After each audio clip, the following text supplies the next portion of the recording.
Statement ಮಾಡಿದ್ದಾರೆ sir. ನಿನ್ನೆ Shivakumar sir ಕಣ್ಣೀರು ಹಾಕಿದ್ರು ಸರ್. ಅಂದ್ರೆ ಅದನ್ನ ಭಾವುಕತೆಯನ್ನು ನಿಂದು ಈ ರೀತಿ ಜನರ ಮುಂದೆ ಡ್ರಾಮಾ ಮಾಡಬೇಕನ್ನೋಂಥದ್ದು ಕೂಡ ಇವತ್ತು ಪ್ರೆಸ್ ಮೀಟಲ್ಲಿ ಈಗ ಮಾತಾಡಿದ್ದಾರೆ ಸರ್. ನೋಡಿ, ಕುಮಾರಸ್ವಾಮಿಯವರು ಡ್ರಾಮಾ ಮಾಡೋದ್ರಲ್ಲಿ ಎಕ್ಸ್ಪರ್ಟು. ಅದು ಇಡೀ ರಾಜ್ಯದ ಜನಕ್ಕೆ ಗೊತ್ತಿದೆ.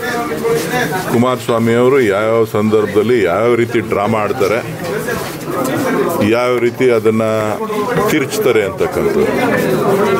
ಸೊ ಹಾಗಾಗಿ ನಾನು ಅದರ ಬಗ್ಗೆ ಹೆಚ್ಚು ವ್ಯಾಖ್ಯಾನ ಮಾಡೋದು, ಕಾಮೆಂಟ್ಸ್ ಮಾಡೋದು ಅಷ್ಟು ಸೂಕ್ತ ಅಲ್ಲ ಅಂತ ಹೇಳಿದ್ದೀನಿ. ಅವ್ರಿಗೆ ಸತ್ತವರ ಬಗ್ಗೆ ಅನುಕಂಪ ಇದೆಯೋ ಅಥವಾ ರಾಜಕೀಯ ಇದೆಯೋ ಅನ್ನೋದನ್ನು ರಾಜ್ಯದ ಜನ ತೀರ್ಮಾನ ಮಾಡಬೇಕು. ಅವ್ರಿಗೆ ಯಾವತ್ತೂ ಕೂಡ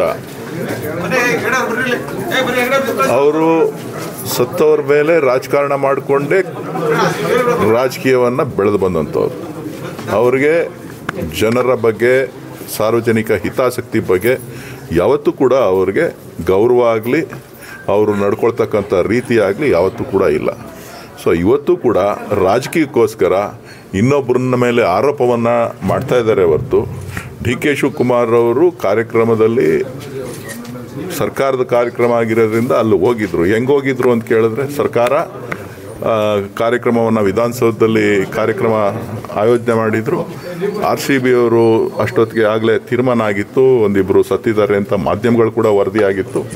ಆ ಸಂದರ್ಭದಲ್ಲಿ 10 ನಿಮಿಷದಲ್ಲಿ ವೈಂಡ್ ಅಪ್ ಮಾಡಿ ಅಂತ ಹೇಳಲಿಕ್ಕೋಸ್ಕರ ಅವರು ಆ ಸ್ಥಳಕ್ಕೆ ಹೋಗಿ ಅದನ್ನು 10 ನಿಮಿಷದಲ್ಲಿ ಅಲ್ಲಿ ಬಂದಂಥ ಅಭಿಮಾನಿಗಳಿಗೆ ವಿಚಾರವನ್ನು ತಿಳಿಸಿ ಕಾರ್ಯಕ್ರಮವನ್ನು ಮುಕ್ತಾಯಗೊಳಿಸಿ ಬಂದಿರತಕ್ಕಂಥದ್ದು.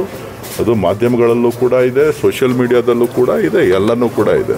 ಇವತ್ತು ರಾಜಕೀಯವಾಗಿ ಅವರು ಏನೋ ಹೇಳಬೇಕು ಅಂತ ಅಂದಾಗ ಏನು ಮಾಡೋಕ್ಕಾಗೋದಿಲ್ಲ. ರಾಜಕೀಯವಾಗಿ ನಾವು ಕೂಡ ಉತ್ತರ ಕೊಡಬೇಕು.